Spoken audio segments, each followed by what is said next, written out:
नाज़रीन, आप देख रहे हैं रेड लाइन इस्लामाबाद स्टूडियो से। पाकिस्तान में हर रोज़ की तरह आज भी बड़ी बड़ी खबरें बनी।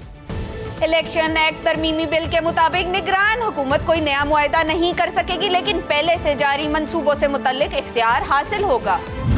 सेशन कोर्ट ने वार्निंग दी है कि तोशाखाना घड़ियों की मुबैना हेरा फेरी केस में चेयरमैन तहरीक इंसाफ कल पेश ना हुए तो नाकाबिले जमानत वारंट गिरफ्तारी जारी कर दिए जाएंगे।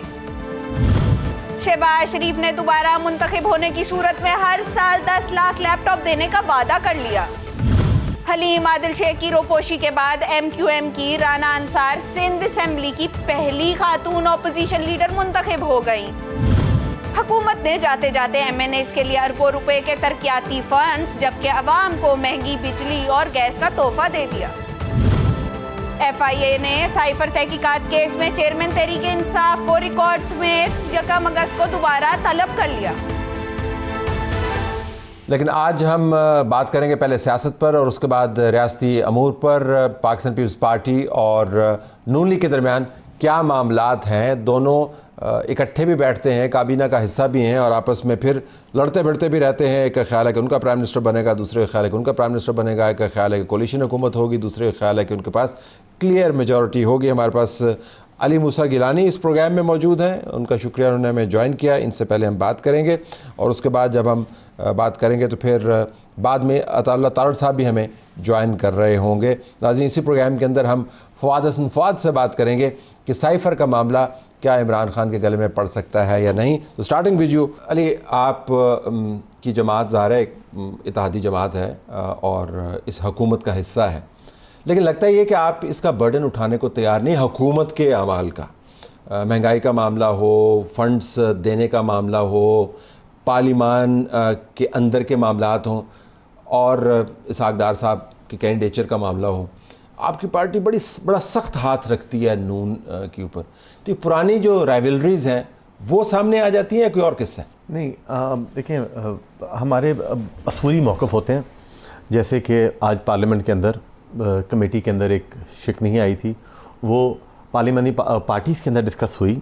जब मैंने उसको देखा कि ये क्यों मामला इस तरह हो रहा है, तो उन्होंने कहा कि पार्टीज़ के अंदर ये डिस्कस हुआ था, तो कमेटी में इन्होंने जो आपने ऐड कराया वो हमने ऐड कर दिया। वो एक मिसअंडरस्टैंडिंग होती रहती हैं। लेकिन देखें, हमें असूली मौक़िफ़ अपहोल्ड करने हैं, क्योंकि what the things which we are going to do now, ये लॉन्ग टर्म इफेक्ट्स होते हैं। क्या क्या असूली कुछ भी हम देखें, पार्लियामेंट्री प्रैक्टिसेस हैं। असेंबली, एक इंसान खड़ा हो, एक MNA खड़ा हो तो असेंबली है। तो हमने जिस पार्लियामेंट की हम तौकीर, जिसकी बका, जिसके लिए हमने खून दिए, हमने जानें दी, हमने कोड़े खाए, हमने जेलें भुगताई, उस पार्लियामेंट की तौकीर और उसकी जो प्रैक्टिसेस हैं, हमारा पीपल्स पार्टी का हमेशा से ये असूल रहा है, वो एडवोकेट करती रही है। हमने वो पार्लियामेंट्री प्रैक्टिसेस जो हैं उनका मयार जो है वो ना नीचे आए। लेकिन इस पार्लियामेंट का मयार तो काफ़ी नीचे आया। इस पार्लियामेंट के अंदर से कौमी असम्बली में से लोग इस्तीफे दे के चले गए। ये पार्लियामेंट जो है अमलन ना होने के बराबर ऑपरेट करते हैं। ये जुडिशरी की तरफ से भी आवाज़, जुडिशरी अपनी तरफ से ये आवाज़ दे या ना दे, उनका अपना मौक़िफ़ है, उन्होंने ये बात कर दी। देखें, पार्लियामेंट के अंदर एक कानून है कि एक सर्टन अमाउंट से ज़्यादा लोग हैं तो पार्लियामेंट है ना, तो पार्लियामेंट है। जिन्होंने इस्तीफे दिए आज वो खुद पछता रहे हैं, आज वो भीख मांग रहे हैं, आज वो हर दर पे भीख मांग रहे हैं। सिर्फ स्पीकर के आगे नहीं, हर ऐवान में, हर हलके में, हर दफ्तर में जाके हर गेट को वो खटखटा रहे हैं। उनके MNAs, उनके लीडरान भी आज मिन्नतें कर रहे हैं, क्योंकि आज वो ये समझते हैं। और हम ये कहते थे, पीपल्स पार्टी ने ये कहा इस्तीफे मत दो, इस्तीफे मत देना, और पीपल्स पार्टी ने हमेशा कहा। आपको याद होगा स्पीकर था कि जिसने फिर आखिर में आके उन पर दरवाजे बंद कर दिए। तो अब जिन्होंने किया है उनको फिर पछतावा उनको पता लगना चाहिए ना। इसी पार्लियामेंट पे हमला भी करते थे, इसी पार्लियामेंट को गालियां देते थे, इस पार्लियामेंट के अंदर कि इसकी कोई इमरान खान साहब के बयानात नहीं सुने। तो उनको जब तक ये डोज नहीं मिलेगी, हम लोगों ने ना, चाहे वो PMLN, आपने डेमोक्रेसी देनी है, डोज देनी है ना, तो PMLN को भी डोज देने, चाहे वो PMLN है या हम लोगों ने बहुत मारे खा कर हम इस नहज तक पहुंच गए और हम कुंदन हो गए। तो ये समझ रहे थे कि इनको ना लेफ्ट राइट की बैसाखियों से ये हुकूमतें चलाएंगे, ये बिल्स बुलडोज करेंगे। ये 1 मिनट के अंदर इन्होंने 73, वो आज बता रहे थे 73 या 77 अमेंडमेंट्स इन 1 मिनट पास की। हमने कहा नहीं, हम फिर एक दिन देंगे, 24 आवर्स देंगे। आप देखें कि कितने ऑर्डिनेंसेस ये लेकर आए, लेकिन अगर ये गलत कर रहे हैं तो हम भी गलत, 2 wrongs don't make one right, हम नहीं करते। हमने ये बात फ्लोर ऑफ द हाउस पे की। देखिए जो असूली मौक़िफ़ था, PMLN ने आज कहा कि ठीक है हम लेके जाएंगे। जहां पर बात आ गई, आपने बात की है इसकी कितने महाजों पे लड़ेंगे। देखिए हमने एक इलेक्शन का महाज है, उसमें जो भी पार्टीज डिसाइड करेंगी, लेकिन एक चीज़ तय है कि हम तहजीब के दायरे को, मैं चाहे PMLN कैंडिडेट खड़ा करे, पीपल्स पार्टी कैंडिडेट खड़ा करे, हमने इलेक्शन को, डेमोक्रेसी है ना, जो फेयर फ्री वोट के साथ आएगा, हमने बदकलामी, बद इखलाकी, बद तहजीबी से अब हम उससे निकल चुके हैं। क्योंकि पाकिस्तान को पिछले 10 सालों में, तलत भाई आप गवाह हैं कि कैसे इंसाइट किया गया।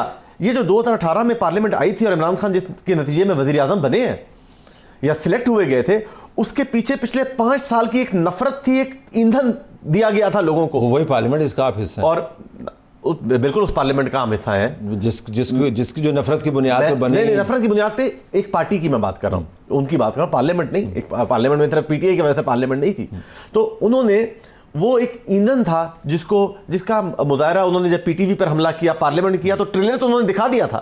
जब उनको हुकूमत मिली तो उन्होंने असल में करके दिखा दिया। अगर हम उनको PTV और पार्लियामेंट के हमले के ऊपर नैब कर लेते और उस वक्त रोक लेते और उस वक्त बुरे को बुरा कह देते, तो आज ना जिना हाउस पर हमला होता, ना हमारे शोहदा की यादगारें पर हमला होता, ना उनकी तस्वीरों की बेहुरमती होती, ना जो कॉन्स्टिट्यूशनल इदारे हैं उनके ऊपर हमले होते, अगर हम उस दिन कर देते। But back to Noon League. So Noon League के साथ आपका जो मलाकड़ा है वो जमहूरी मलाकड़ा होगा, तहजीब के अंदर रहते हुए होगा, लेकिन कुर्सी की जंग बड़ी सख्त किस्म की है ना। आपने बिलावल भुट्टो ज़रदारी को बनाना है प्राइम मिनिस्टर, कि ये आपका एम तो है ना, ये तो डिक्लेयर्ड एम है। बिल्कुल है। उनकी तरफ से नवाज शरीफ साहब हैं, कुर्सी एक है, बंदे 2 हैं। वैसे आप किस मैथ्स के तहत बिलावल भुट्टो ज़रदारी को प्राइम मिनिस्टर देखते हैं? जरा मुझे मैथ्स समझा दें, नंबर्स बता दें। देखिए there is no maths politics के अंदर ना मैथ्स नहीं होती। अगर मैं ये मैथ्स करूँ ना कि मैंने मल्टीप्लाई कर लूँ, मैंने इतने वोट नहीं है, every day politics change, every day यहाँ पर अलायंसेस बनते हैं, यहाँ पर कोलिशंस बनती हैं, यहाँ पर बहुत कुछ हो जाता है। इट्स नॉट अबाउट कि मैं कभी सियासत के अंदर आप कभी प्रिडिक्ट नहीं कर सकते कि मेरे पाकिस्तान के अंदर ख़ास तौर पे कि मेरे क्या नंबर होंगे। ठीक है जी। आप ये सोच सकते थे कि बिलावल भुट्टो साहब शहबाज शरीफ साहब के वज़ीर ख़ारजा होंगे? नहीं, आज वो हैं। उन्होंने फ्लोर ऑफ द हाउस पे कहा कि इसहाक डार साहब के बारे में उन्होंने कहा कि इनके साथ तो मेरा सिर्फ ये रिश्ता नहीं है कि मेरे कॉलीग हैं, ये रिश्ता नहीं है कि ये PMLN के हैं, ये रिश्ता भी है कि ये जो मिसाक जमहूरियत हुई थी उसका इनिशिएट करने वाले, डायलॉग को इनिशिएट करने वाले इसहाक डार थे, तो he is my uncle as well. तो हमारे एक रवादारी है, एक हमारे रिश्ते हैं, चाहे वो पॉलिटिक्स की वजह से बन गए, लेकिन बने हैं। हम लोगों ने इकट्ठी MRD तहरीकें चलाई हैं, हमने डिक्टेटर्स के मुकाबले इकट्ठे किए हुए, लड़ते हैं, लेकिन हम Pakistan, this country is our. तो PM कैसे बनाएंगे? मेरा सवाल तो वहीं पे खड़ा है ना। PM कैसे बनाएंगे, जरा बताएं। देखें, जो मेजॉरिटी पार्टी होगी, जो भी होगी, चाहे उसके पास 10 मेंबर है या 20 मेंबर है, जिसके पास मेजॉरिटी होगी उसके पास राइट होगा। शायद PMLN कह दे के बिलावल हमारा प्राइम मिनिस्टर है। क्या मैंने नहीं कहा शहबाज शरीफ हमारा प्राइम मिनिस्टर है? आज मियां मोहम्मद शहबाज शरीफ साहब के बारे में हुकूमत में कहा ना, तो PM आप ये रूल आउट नहीं करते हैं, आप रूल आउट नहीं करते हैं। देखिए, सिंगल मेजॉरिटी तो किसी की भी नहीं होनी, ये इतना मरकज में आपके ख्याल में? मैं सिंगल मेजॉरिटी, मुझे तो नंबर जो दे रहे हैं एस्टाउंडिंग नंबर्स हैं। वो तो कह रहे हैं जी कि हमने पंजाब से 120 सीटें ले जानी। नून के अभी नदीम मलिक के प्रोग्राम में मैंने देखा, कल उन्होंने बताया था।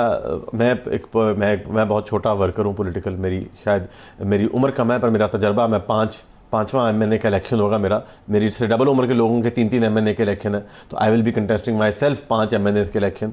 तो कैंपेन्स पता नहीं कितनों की किया है। तो मेरी दानिश के मुताबिक मैं नहीं समझता कि इस वक्त एज ऑफ टुडे किसी के पास सिंगल मेजॉरिटी है। ये आप मरकज की बात कर रहे हैं या आप पंजाब इंक्लूडेड? पंजाब में भी आप कोलिशन मखलूत हुकूमत देख रहे हैं? तो ऑब्वियसली अच्छा, हाँ हाँ, ये नहीं हो सकता। That obvious. आपको क्या लगता है कि obviously. पंजाब की 350 सीटों में से किसी के पास कोई 200 ले जाएगा? नॉट पॉसिबल, कोई भी नहीं ले सकता। सो मखलूत हुकूमत होगी उसके अंदर से, फिर मखलूत हुकूमत है। अब हमने ये डिसाइड करना है कि हमने और इन्होंने लड़ते हुए जाना है, और आवाम को हम जो एक जैसे एक पाकिस्तान का प्रॉमिस किया है कि we need, these are hard times, ये नॉर्मल टाइम्स तो नहीं है। ये नॉर्मल टाइम्स होते हैं ना तो हम लड़ रहे होते हैं, ये नॉर्मल टाइम्स नहीं है। हमें ये रियलाइज करना है, हम $8 बिलियन हमारा रिजर्व है मांगे तांगे का, और हम इंडिया को आंखों में आंखें डाल के दिखाते हैं अपनी जुर्रत की वजह से, अपना जज्बा ईमान की वजह से, अपनी गैरत की वजह से दिखाते हैं। शायद दिल लड़ते हैं, शायद बंदूक भी नहीं लड़ती, हथियार भी नहीं लड़ते, इंसान का दिल लड़ता है, जिगर लड़ते हैं, लेकिन ऑन पेपर उनका $600 बिलियन रिजर्व है, हमारा $8 बिलियन रिजर्व है। ये नॉर्मल टाइम्स है पाकिस्तान के। $8 बिलियन रिजर्व में से जिसमें $3 बिलियन IMF का, $3 बिलियन सऊदी अरब और UAE का। तो हम कहाँ किस चीज में बातें कर रहे हैं कि केयरटेकर प्राइम मिनिस्टर कौन होगा, अगला प्राइम मिनिस्टर कौन होगा? चलते तो आपके ख्याल में एक कोलिशन हुकूमत जो है वो सर्व बेहतर करेगी पाकिस्तान के इंटरेस्ट को, क्योंकि उसके अंदर सारों का इंटरेस्ट साझा होगा?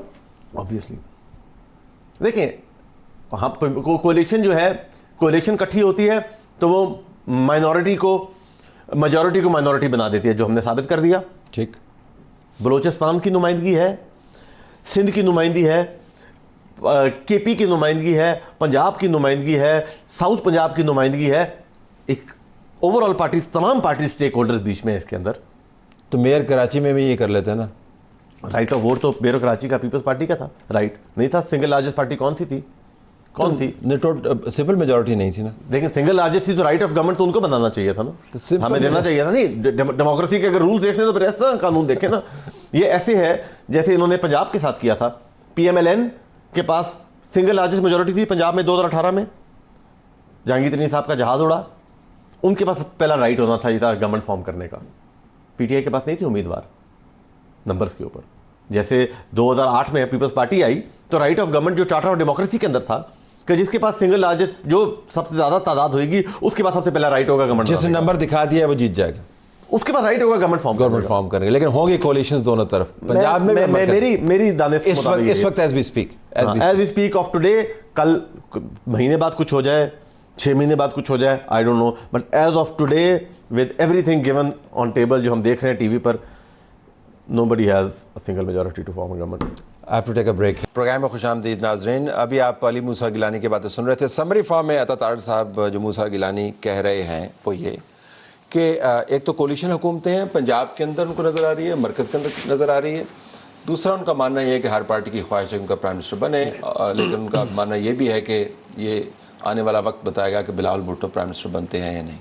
तीसरा उनका मानना ये भी है कि वो जमहूरी रवायात के मुताबिक चलते हैं और नून लीग भी अगर डिविएट करेगी तो हम उसके ऊपर हाथ रखेंगे सख्त। अब ज़रा मैं आपके पास आता हूँ, ये बहुत बात हो रही है कि कोलिशन हुकूमत है, लेकिन जब मैं आपकी पार्टी के नंबर सुनता हूँ, एस्टाउंडिंग नंबर्स आप बताते हैं। मतलब पंजाब के 120 सीटां ले जाएंगे, ओवरऑल साड़ी सिंपल मेजॉरिटी होगी, पंजाब तो हमारे पास ही है, मरकज़ भी हमारे पास है। ये क्या मफरूज़े हैं? उनके मुख्तलिफ हैं, आपके मुख्तलिफ हैं? बहुत शुक्रिया तलत साहब।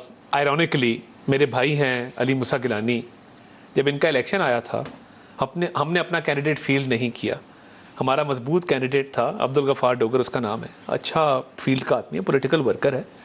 हमने पूरी उनकी कैंपेन चलाई एंड वो जीते। तो एक यूनिटी का, एक जमहूरी सोच का, जमहूरी रवैये का सबूत, एम्पेरिकल एविडेंस अगर आप कहें तो वो अली मूसा गिलानी का इलेक्शन था। 2018 में बदतरीन हालात थे। RTS बैठ गया, प्री इलेक्शन रिगिंग हुई, पोस्ट इलेक्शन रिगिंग हुई, rigging on the election day हुई। एक बहुत बड़ा सेगमेंट था इस्टेब्लिशमेंट का जिसने वो 2018 का इलेक्शन इमरान खान को मैनेज करके दिया। हमारी पार्टी तोड़ी गई, हमारे कायद को जेल भेजा गया, उनकी बेटी को जेल भेजा गया। उसके बावजूद पंजाब में सिंगल लार्जेस्ट पार्टी कौन था? पंजाब असेंबली की सीटों की बात करें तो we stood at a staggering 130। PTI की सारी धक्कम पेल धांधली के बावजूद दे स्टूड एट 120 और 122। फिर आज़ाद उम्मीदवारों की आर्म ट्विस्टिंग करके उनको जहाज़ों में डाल के बनी गला ले जाया गया। अगर उस दौर में जब बदतरीन विच हंट, बदतरीन विक्टिमाइजेशन के बावजूद हम पंजाब में सिंगल लार्जेस्ट पार्टी थे, तो अब तो we have a lot to our credit. देखो बीच में बाई इलेक्शंस भी हुए थे ना, कन्वीनियंटली भूल जाते हैं, जो 2 दर्जन के करीब हुए थे, तो बहुत फैंटी लगी थी आपको। बट मैं आपको बाई इलेक्शंस की हिस्ट्री, मैं उस ज़माने में हमारी सारी क़यादत जेल में थी, मैं ऑन ग्राउंड था। मैं आपको डस्के के बाई इलेक्शन का बता सकता हूँ, वज़ीराबाद का बता सकता हूँ, खुशाब का बता सकता हूँ, खानेवाल का बता सकता हूँ। दीज 4 बाई इलेक्शंस, एंड ये कुछ साउथ में है, कुछ सेंट्रल में है, कुछ a little to the north है। हम बड़े अच्छे तरीके से जीते। पीटीआई का उस वक्त अरूज पे गवर्नमेंट थी। बिल्कुल जो 20 बाई इलेक्शन पंजाब में हुए, हमें बिल्कुल उसमें मार पड़ी। उसके कुछ वजूहात अपनी थी। कुछ कैंडिडेट्स की सिलेक्शन में लोगों ने इस बात को पसंद नहीं किया कि जिन्होंने पार्टी स्विच की उनको टिकट दिया गया। सो एक बैलेंस होता है, एक सेम्बलेंस होती है, एक कोहेजन होती है। वो डिसीजन मेकिंग अगर हम ना करते, हमारी क्रेडिबिलिटी उन कैंडिडेट्स में ख़राब होती जिनसे हमने वादे किए थे। मगर मैं ये समझता हूँ कि एक परफॉर्मेंस की भी बात है। All due respect to Peoples Party, मगर पंजाब के अंदर उनका जितना से 2008 से पहले था, 2013 ऑनवर्ड शायद वो उस तरह का उनका स्ट्रॉन्ग होल्ड नहीं रहा जिन एरियाज में था भी। 5-5%, 7-7% वोट उन्होंने लिया, लेकिन आपको पता है हैं बहुत सीजन्ड। जी एब्सोल्युटली। वो अगर मेयर के भी उनके पास नंबर नहीं थे, लेकिन कराची में मेयर बनवा लिया। बिल्कुल ठीक। और आपके पास नंबर्स थे, पीटीआई के पास नंबर थे, चीफ मिनिस्टर बन गया परवेज इलाही। तो आप झोली भर के वोट भी ले सकते हैं, सीटें भी ले सकते हैं, लेकिन प्राइम मिनिस्टर बीच में से कुछ और भी बन सकता है। ये कैलकुलेशन है। देखिए वो तो अब वक्त ही बताएगा, मगर मैं आपको एक बात बताऊं, इस सारी कैलकुलेशन पे बेस करके हम जिस तरीके से इस गवर्नमेंट को स्टीयर किया है, and we have a lot to our credit. मियां नवाज शरीफ की एक लेगेसी, जब वो वापस आएंगे, हमें तो अभी तो चले जो प्लेयर्स फील्ड के अंदर मौजूद हैं सब मौजूद हैं, एक बूस्ट भी मिलेगा। एक उनका ऑरा है, being one of the most popular national leaders, उनके आने से बड़ा फर्क पड़ेगा। His return is on the cards. And फिर शहबाज शरीफ साहब ने देखिए जाने से पहले एक डिफ़ॉल्ट से मुल्क को बचाया है और IMF का अग्रीमेंट फाइनल करके गए हैं। अगर IMF ये भी कहता है कि आप ही के फाइनेंस मिनिस्टर ने काफ़ी मसले खड़े किए थे। देखिए मैं समझता हूँ कि फाइनेंस की टीम का एक उस पर पॉइंट ऑफ व्यू था और वो ये समझते थे कि वो इस एग्रीमेंट को फाइनल किए बगैर भी सस्टेन भी कर सकते हैं और चंद महीने चला भी सकते हैं और कामयाबी से चला सकते हैं। But I think at the end वो एक अच्छे तरीके से। तो पिछला साल जो ख़त्म हो रहा है, इसके अंदर जो कुछ हुआ आवाम के साथ, जो महंगाई हुई, जिसके ऊपर आपके अपने पॉलिटिशियन, आपके ख्याल में उसका कोई इम्पैक्ट नहीं होगा? जॉबलेसनेस का कोई इम्पैक्ट नहीं होगा? आटे, दाल, कपड़ा, इसका कोई असर नहीं होगा? है। अब देखे ना, मैं फील्ड का आदमी हूँ, मैं परसों हल्के में था, लोगों ने गिला किया कि जी इस दफ़ा जो बिजली का बिल आया है इस महीने, वो पिछले से फ़र्क है और उसमें थोड़ा सा वो महंगाई का अंसर नज़र आया है। देखें हमारी कामयाबी इस चीज़ में है कि हम 2018 में जब हुकूमत छोड़ के गए थे, हमारी महंगाई 4% पे थी, प्रोजेक्टेड एट 3.5%। हमारी ग्रोथ 5.8% पे थी, प्रोजेक्टेड एट 6.4%। अब बात यह है 4 साल एक ईंट नहीं लगी। हमने 3 साल में मियां नवाज ने लाहौर से कराची मोटरवे 80% बना दी थी। लोड शेडिंग का खात्मा कर दिया था प्रैक्टिकली हमारे आने से पहले, 2013 से पहले। लोग भूल जाते हैं ना, कन्वीनियंट होता है। अब मेमोरी हमारी बड़ी कन्वीनियंट है, मेरी भी बड़ी कन्वीनियंट है कि जब 10-10 घंटे 12-12 घंटे लोड शेडिंग थी, उसका सालाना जो लॉस था इकोनॉमी को वो 500 अरब रुपया एनुअली था। 2018 का किस्सा कब आप छोड़ेंगे? जब बीच में जब वो अवेंज नहीं हो जाएगा, जब तक वो अवेंज नहीं होता।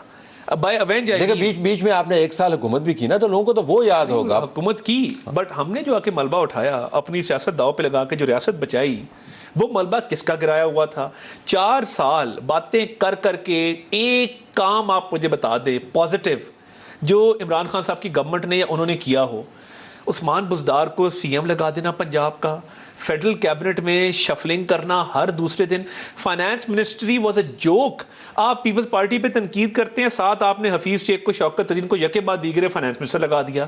सो मैं ये समझता हूं, तो आपने भी चेंज किए। तो मैं ये समझता हूं कि देखिए वो डार साहब की वापसी के साथ ऑब्वियसली ही हैड टू। लेकिन आपके ख्याल में 1 साल की कॉस्ट जो है वो नहीं है? जरा नंबर पे अच्छा नंबर मुझे बताया ना, प्रोजेक्टेड नंबर। उन्होंने तो कह दिया कोalition बननी है, आपका मरकज में आपकी हुकूमत सीधी बन जाएगी। नंबर मैं तो होपफुल भी हूं और मैं ऑन ग्राउंड फिरने वाला आदमी हूं, तो मुझे मेरा ख्याल है कि इंशाल्लाह बनेगी। और अगर बहुत कोई हमें ये फैक्टर्स फेस ना करने पड़े तो शायद हो सकता है कोalition की तरफ मामला जाए, बट आई एम कॉन्फिडेंट कि हमें। और पंजाब में सीधा आपकी हुकूमत है? पंजाब में जो मैंने आपको एग्जांपल दिया, बदतरीन वक्त में हमने बना ली थी, तो इस वक्त तो ऑन ग्राउंड सिचुएशन बहुत डिफरेंट है 2018 से। अब तो आप एक पेज पे हैं।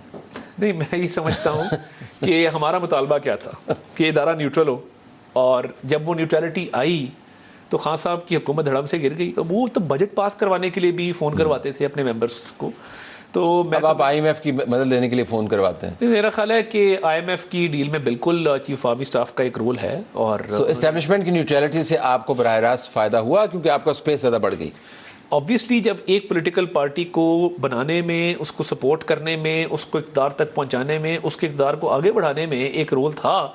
जब अप्रैल में बाजवा साहब ने कहा हम न्यूट्रल हो गए तो ऑब्वियसली उससे डायरेक्टली एक फ़िज़ा ऐसी पैदा हुई जिसके अंदर बाकी पॉलिटिकल पार्टीज़ के खिलाफ जो विच हंटिंग चल रही थी या उनको कॉर्नर किया जा रहा था तो उनको एक अपॉर्चुनिटी। 9 मई का वाक़या जो है अंदोनाक वाक़या, लेकिन सियासी तौर पे देखें तो आपको उसका फ़ायदा हुआ बतौर पॉलिटिकल पार्टी? देखिए 9 मई एक ऐसा वाक़या है जो मुल्क की तारीख़ में कभी नहीं हुआ और जिन्होंने ये किया वो सज़ा मिल भी रही है, मिलेगी भी। मगर हम बतौर जमहूरी पार्टी ये समझते हैं कि उसके परपेट्रेटर्स को एक तो सज़ा बिल्कुल मिलनी चाहिए, बट पॉलिटिक्स और वो एक बिल्कुल डिफरेंट चीज़ है। देखिए जिन लोगों ने ये किया, जो प्लानिंग हुई, जो उनका मकसद था, कभी दुश्मन ने ये जुर्रत नहीं की। तो मैं तो बल्कि इस हवाले से जलसे जुलूस भी करता रहा हूँ, हमारे लोगों ने इस पर बड़ी अपनी आवाज़ उठाई। लेकिन आपको फ़ायदा हुआ सियासी तौर पे उसका? एब्सोल्युटली। और आप चाहते हैं कि PTI बैन हो जाए कि नहीं? हमारी पार्टी के अंदर इस पर मुख्तलिफ आरा पाई जाती हैं। बहुत सारे लोग समझते हैं कि किसी भी पॉलिटिकल पार्टी को बैन नहीं होना चाहिए, मगर मेरी राय में, मेरी अपनी राय है कि एक तो फॉरेन फंडिंग का केस जिस तरीके से प्रूव हुआ, जिस तरीके से आगे चला, फॉरेन फंडिंग के बाद ये 9 मई का वाक़या हुआ, तो वो लोग जो नेशनल सिक्योरिटी को थ्रेट है, साइफर को मजाक समझ के एक बंदा कागज़ घर ले गया, घर जाके घुमा दिया, जलसे में लहरा दिया, पहले अमेरिका पे इल्ज़ाम लगाया, फिर वहाँ पे ह्यूमन राइट्स वायलेशंस की कैंपेन चलाई और अमेरिकन लॉबियस्ट फर्म्स हायर की कि मेरी मदद करो। I don't think any person of Sen mind, जो एक ज़हनी तवाज़ुन जिसका ठीक हो, वो शख्स ये नहीं कर सकता कि कहे कि इसने मेरी हुकूमत गिराई है फिर उसे कि मेरी मदद करो। तो आपका व्यू है कि पार्टी को बैन करना चाहिए? एब्सोल्युटली, मैं समझता हूँ कि PTI को बैन करें। बिल्कुल, ये मेरा अपना व्यू है। मेरी पार्टी में मेरे सीनियर्स इससे एग्री नहीं करते, मगर जितना इस मुल्क को उन्होंने नुकसान पहुंचाया है, शोहदा की यादगारों को कौन मस्मार करता है? एक कोर कमांडर शहीद हुए हैं वो हेलीकॉप्टर क्रैश में, उस पर सियासत कौन करता है? ये कौन लोग हैं? और मैं उस कल कोर्ट में इनको देखा, कोई और ही मखलूक है। वैसे आप कोर्ट में क्यों जाते हैं? इसलिए जाती दिलचस्पी है कोई आपने? इसलिए तवा लगाने के लिए जाते हैं क्या? नहीं देखिए, मैं खास साहब से ज़्यादा अपीयरेंसेस मेरी हैं तोशा खाना। मैं आपको वजह बता देता हूँ। ये स्टैंड अलोन केस नहीं है तोशा खाना का जो ECP की कंप्लेंट है। हमारी पार्टी ने एक स्पीकर को रेफरेंस मूव किया, स्पीकर ने वो रेफरेंस ECP को भेजा, हम बतौर कंप्लेनेंट ECP गए, हमारे वकील खालिद इसाक साहब ने इस केस को आर्ग्यू किया, हमें कामयाबी मिली तो उस पर क्रिमिनल कंप्लेंट फाइल की ECP ने।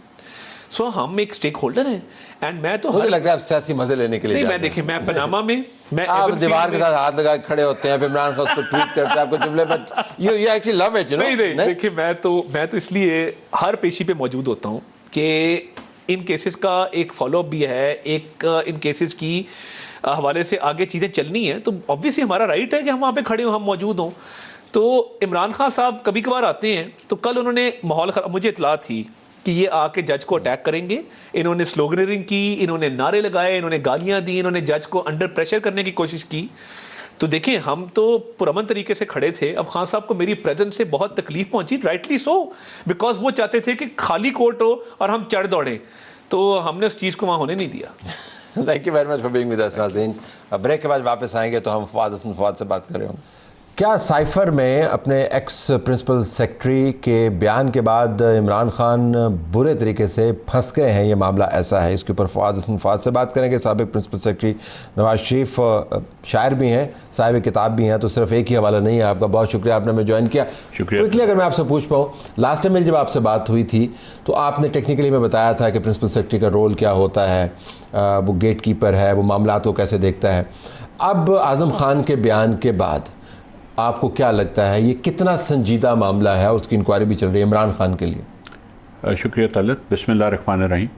लेकिन बात यह है कि प्रिंसिपल सेक्रेटरी जो है उससे बड़ी गवाही तो कोई नहीं हो सकती प्राइम मिनिस्टर के हक़ में या प्राइम मिनिस्टर के ख़िलाफ़, दोनों चीज़ों में, क्योंकि वो अकलौता आदमी है इस पूरे निज़ाम में। जिस तरह से ये निज़ाम अब ऑर्गेनाइज हो गया हुआ है, वो अकलौता आदमी है जिसकी डायरेक्ट एक्सेस होती है और वो एक्सेस होती है जो एक्सक्लूसिव होती है। He is suppose to tell the prime minister all the rules all the regulations, everything that is being communicated for the Prime Minister to either take a decision, और वो फैसले किसी भी नौइयत के हो सकते हैं। और जब भी कोई ऐसी चीज़ जिस तरह का ये साइफर है, तो ये भी साथ फॉरेन ऑफिस तो मुस्तकिल कहता ही रहता है, वो तो लोग इस चीज़ों के बारे में ज़रा ज़्यादा कॉन्शियस होते हैं, लेकिन प्राइम मिनिस्टर के स्टाफ की भी ये रिस्पॉन्सिबिलिटी होती है कि वो सेंसिटाइज करता रहता है प्राइम मिनिस्टर को कि इन डॉक्यूमेंट्स की नौइयत क्या है। ये तो और ये डॉक्यूमेंट करना पड़ता है उसको, ये जो मशवरा है या आपके ख्याल में वर्बल कम्युनिकेशन है कि जी ज़रा ध्यान रखिएगा इसका, हमें ये करना है, वो क्या तरीकाकार? देखिए, प्राइम मिनिस्टर की जो पहली ब्रीफिंग होती है ना, उसमें ये सारी चीज़ें प्राइम मिनिस्टर और प्रिंसिपल सेक्रेटरी के दरमियान तय हो जाती हैं। ठीक।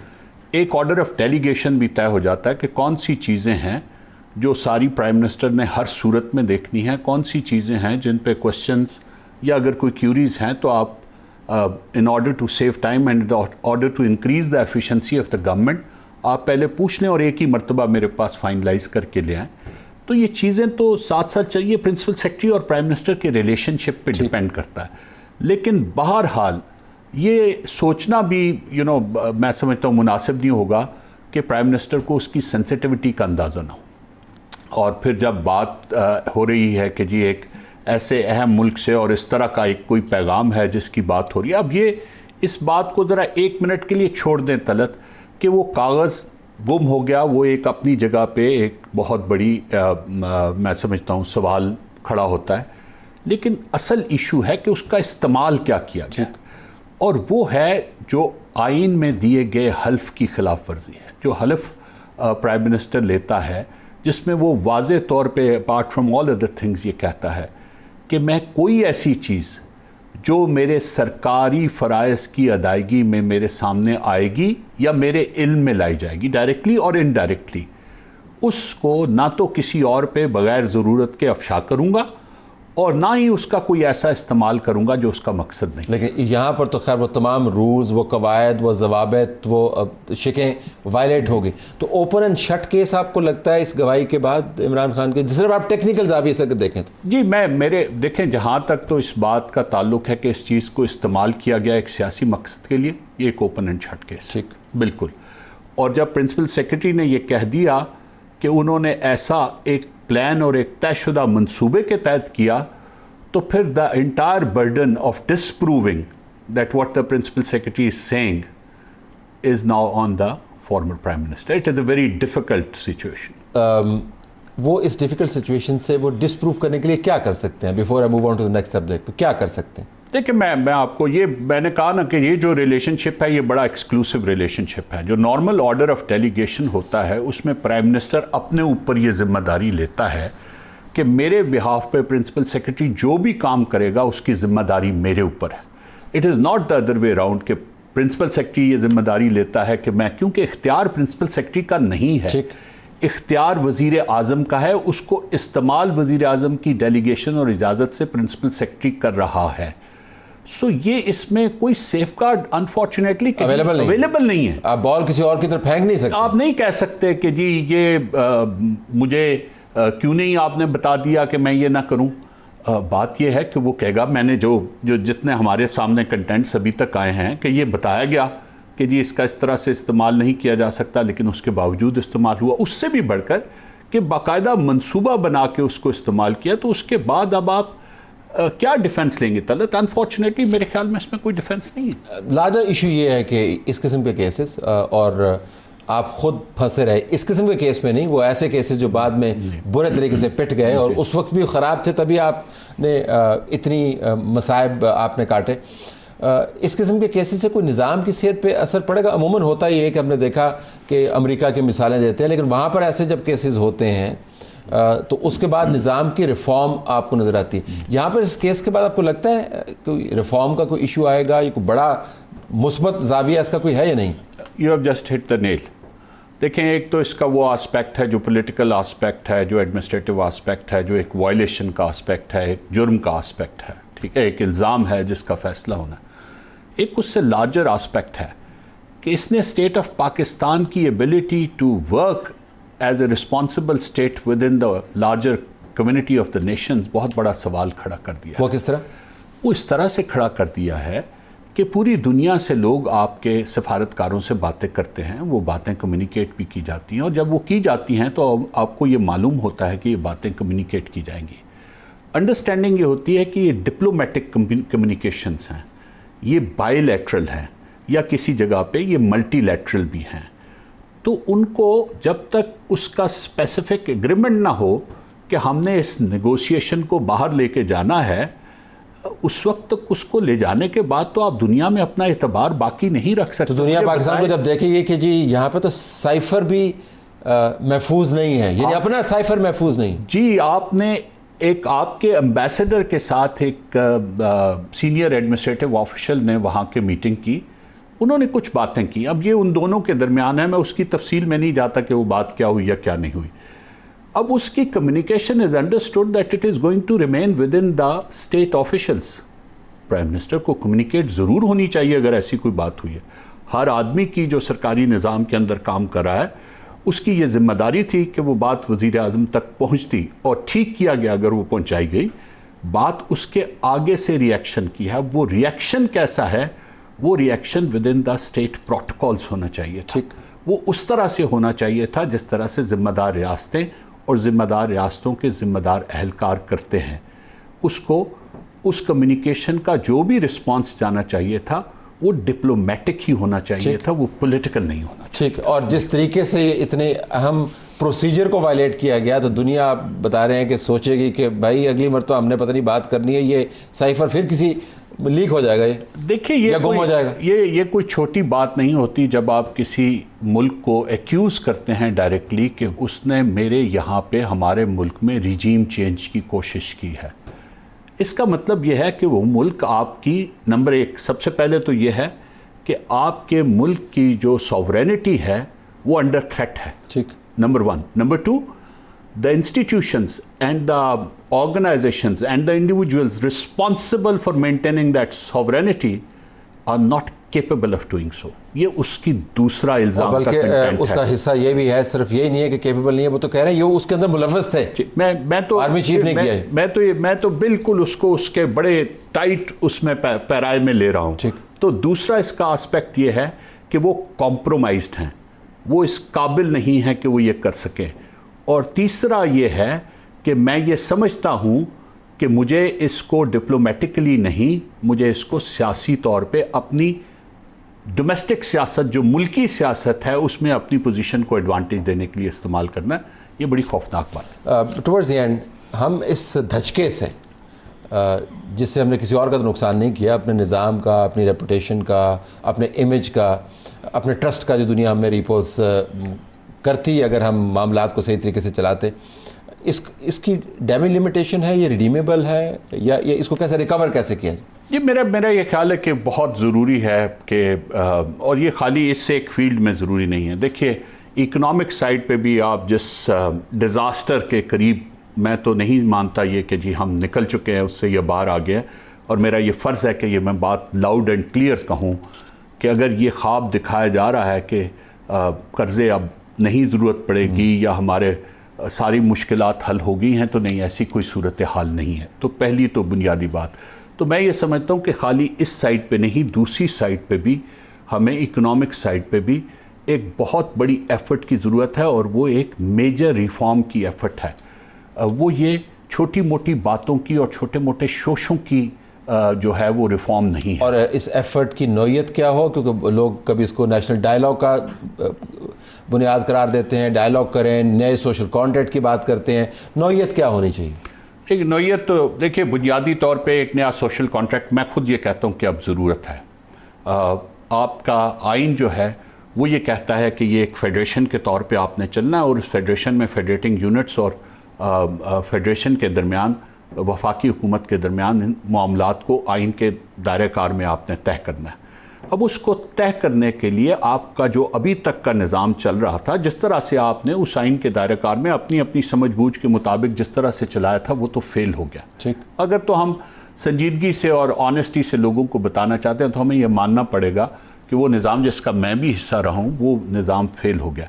तो अब उस निज़ाम को रीहैश करना आपकी ज़रूरत है। जी थैंक यू वेरी मच। वक्त हमारे पास कम है, तो मामला सिर्फ एक साइफर को लीक करने का, लीक रोकने का नहीं है, या लीक करने से जो मामलात ख़राब हुए हैं उनको एड्रेस करने का नहीं है। मामला निज़ाम के रिफॉर्म का है। इसके ऊपर हम फिर कभी बात करेंगे मुफस्सल। अभी हमारी तरफ से यही कुछ इजाज़त चाहते हैं। अल्लाह हाफ़िज़।